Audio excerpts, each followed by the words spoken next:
Let's just talk quickly about some of these deals that went down in terms of the past couple of days. I don't know which one you want to go to first. I have a couple. We might as well do quickly Trent Frederic because we are on the Oilers. Um, I think a lot of people were really dogging this just because of the 8-year Yeah, yeah, aspect. I I'm I not love saying it. it's the best deal. I don't love it, but I am neutral about it. And I think the reason that is just because I think the timing screwed everybody up too. Is what's everyone's like immediately after you lose, you're gonna sign the guy that scored one goal in the playoffs. Yeah, but Basically only performed theatrics when they were down in every game. Didn't really show up other than to shove Sam Bennett around when you're losing 4-5 nothing, 5-1. So I think that's where a lot of people come at it and being like, you're going to give this guy a secure contract where he's basically not performed. I do want a devil's advocate before passing it to you, Justin, by saying, remember that he only played one game for Edmonton in the regular season because he re-aggravated an ankle injury that was already injured to begin with when he was traded over from Boston. And so I think he never really got a chance to get his groove going. I don't know if they found a place for him properly in the lineup, to be honest. So I don't know if it's just the way they used him wasn't right or they didn't really give him a role in the playoffs. I don't know. I'm just speculating. I think it's judged too heavily based on the fact that it's an 8-year deal. And I don't think Trent Frederic's ever really proven a ton. He had like some stretches at the end of his tenure in Boston where that's the reason a lot of people were high on him on this trade deadline. But he didn't give the Oilers what he needed. I think he's got potential. I just think I don't know. Maybe it's just people saw the AAV and they're like, why is this guy getting four? It doesn't help some of the other deals that came in at 4.5 over the past couple days that just made this trade look worse too. yeah. I just think that this is a really good contract considering it's on a guy that's like 32 and you're buying till like 39. Like you're getting Trent Frederic in the prime of his career. He's 27, right? So he's gonna be Yeah. there till 35. 3.7 is a very low AAV for a guy that can very well outplay that contract when healthy. And that's the biggest thing. Like he wasn't healthy during this whole playoff run or whole rest of the season. So let him get healthy. I do think at the bare minimum he is a $3.7 million player in the NHL. So you know what you're getting at the floor with him. It's just like how high can he go? And this basically is financial security for a guy that, you know, if he does get hurt again, then he gets some money. But it's like to me this is very low risk, high reward for the Oilers and just signing like I know term, everyone's gonna hate the term, but like it's going to be a really good contract for them. I think the AAV is really good. And I think that, like you said, people are going to dog this because it's 8 years. Yeah. It's not a player that's 32. You have to remember it's 27. So I do like this. I really do.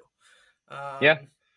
We should probably, well, I guess we can touch on Matt Duchene. Matt Duchene basically Yeah. set the standard for John Tavares here.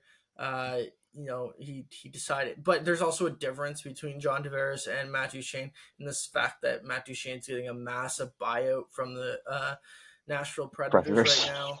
So he's getting $6.5 million next season from the Nashville Predators on top of Yeah. the 4.5. So that's $10 million coming into the bank next year. Like for me, this helps him decide whether or not to stay in Dallas for a cheaper contract because he's got that buyout coming in from Nashville. But and like something like that probably isn't in the books for John Tavares because he doesn't have a buyout, obviously, but he technically has made $88 million. I just think this makes Tavares sign in the $5 to $5.5 million range. Yeah, I think that's possible. I think it definitely sets the standard for him. Similar years. I think Yeah, Duchesne. similar production. Well, three of Duchesne's best 5 years of production have actually come in the past 4 years. Like his top two point producing seasons have been in his age 30 and above time slot in the NHL. It's Um, crazy. it's pretty crazy his resurgence, and maybe it's just a change of scenery for certain players. He was good obviously earlier in his career, but we see some of the production he's provided now. And it's similar. Do you see it like Joe Pavelski in Dallas did the same thing? He had a surge at the end of his career. 2 of those years were under DeBoer, who's obviously now gone. So I don't know if there's like a difference between seeing if DeBoer factors into some of these older players being successful, but we'll see what Duchene actually has to provide without him.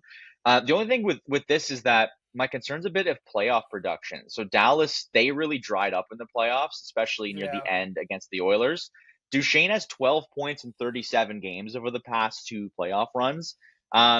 You're We give Marner flack. They're completely different players, Duchene and Marner. Age, the way that they play, the amount that they're relied on their team in terms of pecking order for guys to sort of rag on. But the same does have to be said about some other UFAs.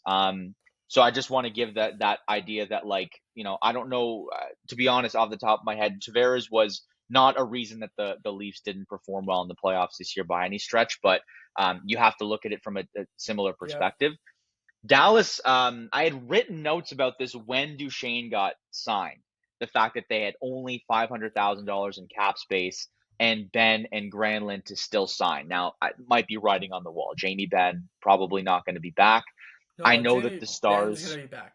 Ben's gonna be back. you know, I don't know, man. I think they're looking at Mikael Granlund and they're saying we want this guy. I think they really like Granlund, and that's why they made the move that they did, which we can talk about next, to move Mason Marchment out. I just don't know how it plays out, how you're able to get both these guys unless you can bring Ben back on like a Well, you're one gonna have to year move. vet minimum. You're still gonna have to move Dumba, and you're still gonna have to move Labushkin. But like, They're it's not done. They're not they're done they're for they're, sure. yeah, they're not done. They're not done. We might as well go to that trade because, like, yeah, Seattle basically takes advantage of a team that's cap strapped. And if you're any other team in the league, this guy's put up 53 points and 47 points in back to back years. Uh, Yep. Last year was 47 and 50 or 62, which is even more impressive. 22 goal season in back to back years. Um, just off the top of my head, like fourth and a third, like that's it. Like that's it. So But you, a like you lot said, of it's Seattle took teams, advantage. They took yeah, but advantage a of a lot of team that teams should have needs been to move. in on that. Like they should have. Like I know I was talking to a Leafs fan last night. He was pissed because third and a fourth for Mason Marchment seems very doable for the Toronto Maple Leafs, and yet they're not going to go do that. Or like they could have offered like a 2/3, and that still would have been a good deal. Yeah, Like no, I think it's more praise for Seattle for jumping in on that and Botterill for noticing the player. 6'5", like great. Well, look, the Leafs had him and they yeah, got rid of him, Mason Marchment. exactly. So, Didn't but have to at yeah, the time. I never really loved that argument when not argument, sorry. I never really loved that take when every team is always like, why didn't our team do this? It's like obviously teams look at it and are probably paying attention, but whether they are just fast enough or whether they did offer a deal and it was a worse Or deal. Dallas just simply just said, yeah, screw it. We're just gonna Yeah. sign him to a team that we Well, don't think's gonna win. or like very fair, or one team called, they're like, we're not going to waste time on this. We need to move quickly because we have other business to take. Like, I don't know.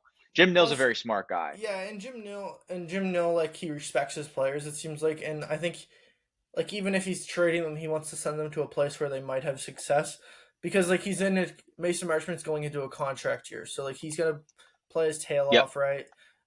He's gonna get more minutes in Seattle. And I think it's a better situation. So I think Neil also thinks about that when he actually makes a trade for players or trades players away. I don't think it's just like I'm going to trade you the worst place I can possibly to get the most out of No, you. yeah. Like I think it's more so like he thinks about the player when he's actually dealing them. He's a smart guy. He's a really smart J- hockey guy.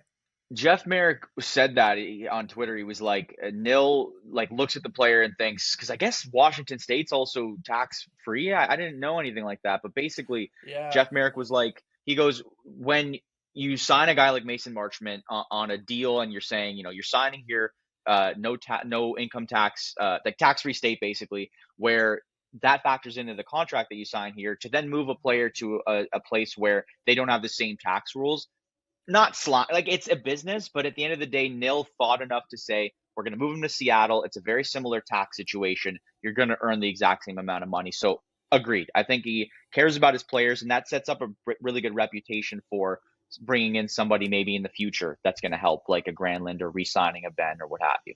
Yeah. Just last one is, I guess, Donato 4x4. What do you think of Love that it. one? Love it. Yeah. What a steal. He has to prove, obviously, that the last season wasn't a fluke. Before last season, his career high was 31 points. Goes up to 62 points last year, has 31 goals.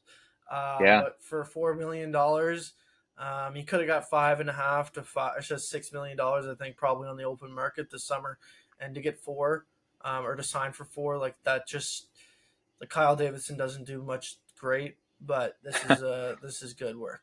In my There's a personal lot of opinion. conversation. No, I agree. A lot of people last year, he was a big trade deadline target, Yes, and they and kept him. a lot of people decided, like a lot of people had thought, why would you not get rid of him? Well, you can't be the same person complaining about getting rid of Donato, not getting rid of Donato, and then saying, well, Connor Bedard doesn't have any help offensively. Well, this guy just put up 31 goals, like you said.